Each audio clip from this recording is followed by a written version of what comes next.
Hello and welcome to Paydirt TV. I'm Dominic Piper. Today I'm joined by Colin Skidmore, CEO of a new IPO, Stelar Metals. Colin, thanks for joining us. Thank you for having me on. Colin, nice. Yeah, you listed on Friday the 18th after a nice IPO, $7 million. Looks like it was oversubscribed as well. Can you tell me a little bit about how this company and this opportunity came together? Sure. So the company came together with our chairman, Stephen Biggins, who's the CEO of Core Lithium. He's always kept an eye on this space in South Australia, and I used to work with him once before as his exploration manager. And he picked up a number of tenements which have been cast aside by major companies as they do the boardroom shuffles in London and the like. And tenements became available in good locations which were just untested. The focus on the company is on battery metals, so primarily copper and zinc. You mentioned South Australia there. We've seen a little bit of an exploration renaissance in the last 6 to 12 months with a number of companies moving back into the state. Do you think that was an attractive proposition for investors in the IPO process? I think South Australia is a great place to do business. I've been there for 30 odd years. I went through Adelaide Uni. It's a very friendly place, good jurisdiction, and it's where 68% of Australia's copper comes from. So if you want gold, sure, go to West Australia or somewhere else. But if you are in the battery metal space, South Australia is the place to be. Yeah, you mentioned $7 million was raised in the IPO. That gives you a good cash balance to go out and test some of these projects. Let's talk about the projects themselves. As you mentioned, many of them were previously held by the majors, and South Australia has had a history of that, of the majors going in and perhaps having a look and then walking away. Can you tell us a little bit about the portfolio, starting perhaps with Evelyn Dam, which seems to be somewhat of a flagship for you? Sure. So Evelyn Dam was originally a BHP project. I think they paid something like $8 million to purchase off Archer. They flew some geophysics, and again, a boardroom decision was made somewhere overseas, and they dropped it. Mr. Biggins picked it up, and he managed to do a joint venture with Rio Tinto. I should explain, Evelyn Dam is one of the largest gravity anomalies which has not been properly tested on the Gawler Craton. Gravity anomalies are what underpins or the representation of a potential iron oxide copper gold system. Rio Tinto did drill one hole, but unfortunately it was 2 kilometers from where it should have been, orientated in the wrong direction, and didn't actually go deep enough. We've done lots of remodeling of the gravity anomaly itself, and we now have a very attractive looking hole to properly test once and for all this exciting feature. Interestingly, the results from that hole were classified by Rio Tinto and CSA Global as indicative of distal iron oxide copper gold alteration.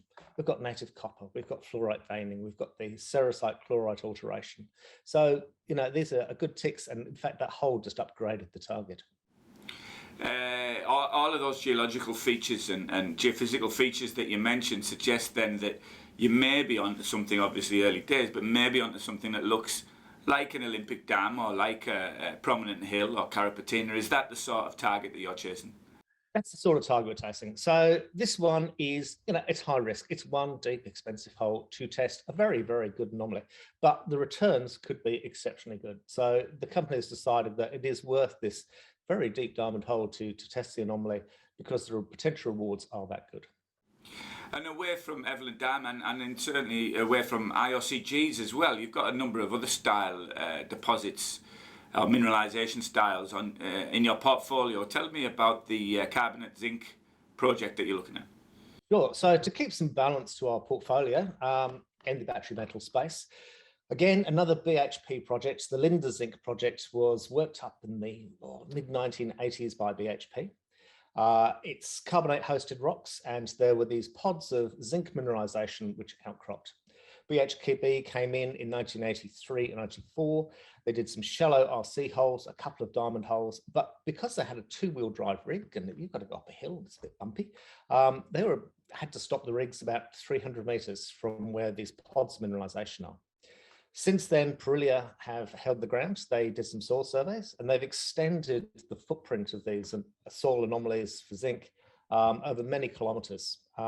Essentially, again, untested, forgotten. Zinc is one of these things which has always been a tricky commodity, but now could be an important part of the battery mineralogy. Well, can you just explain a little bit more of that? We hear obviously a lot about lithium and copper and nickel and graphite and manganese. Where is your confidence in zinc as a battery mineral coming from?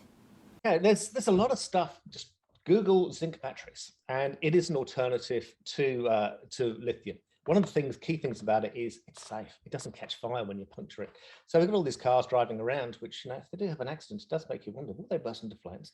And the technology, I don't think is completely there yet, but they're certainly working towards it. We know that there will be something that comes along which is different to lithium in cars, and underpinning this whole new world which we're trying to create of electrification.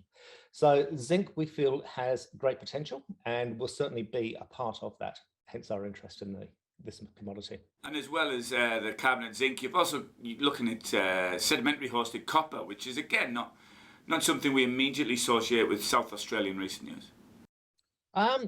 We should. The Mines Department has recently done a number of studies and comparisons to the Central African copper belt, where these massive sedimentary copper deposits are well known. And there are an awful lot of similarities in the geological framework between South Australia and the DRC and Zambia and stuff like that. So we're having a look there. There are examples already in South Australia, like Mount Gunson, the Cattle Grid mine, which have been successfully mined for a number of years. I think that one finally closed in about 2011 or something, but a significant amount of sedimentary copper was mined from there. One of our tenement applications is just 2 kilometres from there. And it's also right next door to where Coda are also having a look at a few things like their Elaine iron oxide copper gold. There is an intimate relationship potentially between these iron oxide copper golds and then in the overlying cover sequences to actually have sedimentary copper. A few investors have pricked up at the thought of a DRC copper style discovery in South Australia. Colin, you've explained the plans from Evelyn Dam. Can you give us a quick run through of what the plans are for the other projects this year? Certainly. So straight after Easter, I was planned to go out to Linda with a chap called Mark Allen, who's one of the principal people at CSA Global. We used to work together at Pasminco, and he's a world expert on carbonate-hosted zinc. So our plan is to go out there, map out this known mineralization at surface, reanalyze it, and to try and then introduce to the market and JORC code the results from that old BHP work, which just sits in open file data. It's very exciting results they have. I just can't announce them. And then we are working through doing our native title agreements, and hopefully we can go out there and start drill testing at Linda in the not too distant future. We're planning airborne geophysics on the Torrens project. This is a very large area, 1,200 square kilometres, about 40 kilometres west of Olympic Dam, east of Olympic Dam. And our aim is to polish up some of the old historic WMC vintage gravity anomalies which are there. We know that there's some very large anomalies, but they can probably be improved greatly. And then we will try to find a joint venture partner, because this is going to be a big project and something which is beyond Stelar. On Gunson, we're going to start looking at the geophysics and try and work that up as we wait for applications to get approved, which hopefully will be the next few months. And then our final project is Barata, back in the Flinders Ranges, which again is sedimentary copper. And Taruga have been working next door. They've come back with some very interesting results in some of their recent work. And we hope that we can follow on with that and start working over there. Well, it sounds like for $7 million, you've got plenty of options to make a discovery or advance a project. Colin, thanks very much for joining us today. Best of luck in the first months of listing, and perhaps we can catch up again in a few months to check on that progress. Absolutely. Look forward to telling you some stunning results.